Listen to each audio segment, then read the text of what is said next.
Okay, ladies and gentlemen, we have officially found out the identity of the Dayton, Ohio shooting suspect, and you see him right here on your page. His name is Connor Betts. He's 24 years old, and he is actually from that area. Now, it's interesting because I had just, excuse me, did and recorded the video about the shooting that happened in El Paso, set the upload, which has already been uploaded this morning. And then hours later, I had got tagged in a post where they said it was another mass shooting. I'm like, that soon? I was like, that quickly? And it basically, yeah. And it was this one right here. It was actually 2:47 a.m. I remember it all the way down to the minute of when I saw it. And they said 7 people were shot at this bar. And I was like, wow. I actually was able to hear the audio of the shooting actually happening. Somebody was recording from their car from a distance, and you can actually hear the gunshots firing off at a bar. And all we had knew up until this point was that they said it was a white male dressed in all black. That was all the description that we got of him. But I said I wanted to wait until I actually had a name and a face before I actually did a recording. So what I said was, I put on Twitter, I said I will speak on the Dayton, Ohio shooting when I find out the name and the face of the person. And, people responded and everything like that, but it was one person in particular, and shout out to that person who doesn't even follow me. But with the way that the Twitter algorithm works is if you search certain keywords, it'll lead you to a certain post. And then they actually sent me the person's name.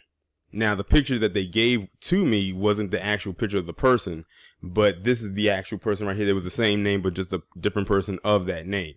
But here's the actual person right here.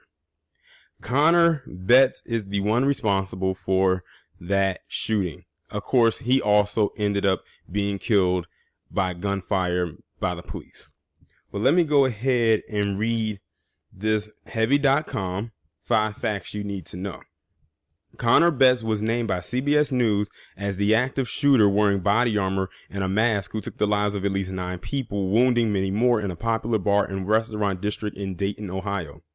CBS News attributed the name to law enforcement sources and said Betts is 24 and from Bellbrook, Ohio. According to the network, police were searching his house. On LinkedIn, the suspect described himself as extensive customer service experience, good under pressure, fast learner, eager to overachieve. Assistant Police Chief Matt Carper said in a press conference that just after 1 a.m., there was an active shooter situation in the Oregon district. We have one shooter that we are aware of and multiple victims. Right now, the shooter is deceased from gunshot wounds from the responding officers. We have 9 victims deceased. In addition to that, we have approximately 16 more victims hospitalized right now in unknown conditions. It says, here's what you need to know. Police were still investigating the motive of Connor Betts, who wrote on LinkedIn that he worked at a chain restaurant. The second one says at least 16 people were wounded in the mass shooting, in which the gunman used a high-capacity magazine rifle. The third one says frightened people spoke of their escape on social media. The fourth one says videos from the scene captured heavy gunfire, which I talked about at the beginning. And the last part reads, police indicated they needed multiple medics because that's how many people he ended up shooting. I think the shocking thing about this is the fact that this shooting happened so closely to one that just happened hours prior. It wasn't even 24 hours. These shootings were, I think they said, roughly around 14 hours apart. So they were very, very, very close to each other. And that's crazy, because Ohio, while it has some distance from Texas, statewide, they're like parallel to each other. They're not right directly on top. Ohio's not directly on top of Texas, but they're almost lined up with each other. That's crazy. Like 14 hours roughly apart.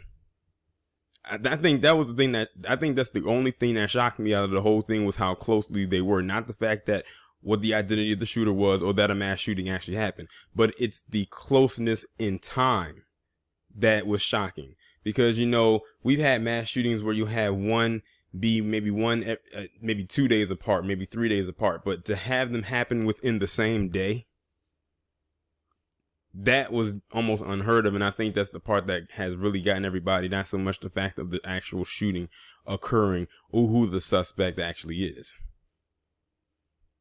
And also, I'm noticing that they're now getting better at releasing these identities a little bit faster. Because, you know, they used to drag that out as much as they possibly could, but they can't do it no more because they know people are going to demand it. You had to wait maybe a day before they gave away a name and an identity. Now they starting to do it on the same day.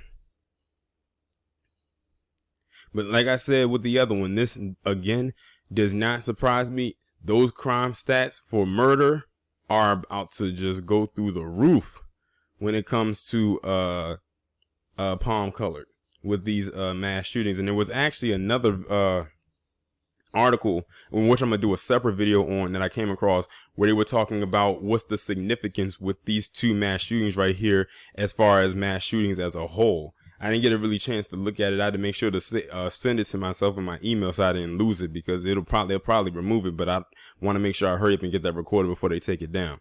And I'm gonna actually work on that as soon as I get done recording this video. But y'all let me know what y'all think about this down in the comments. Like, share, subscribe. I will talk to you in the next one.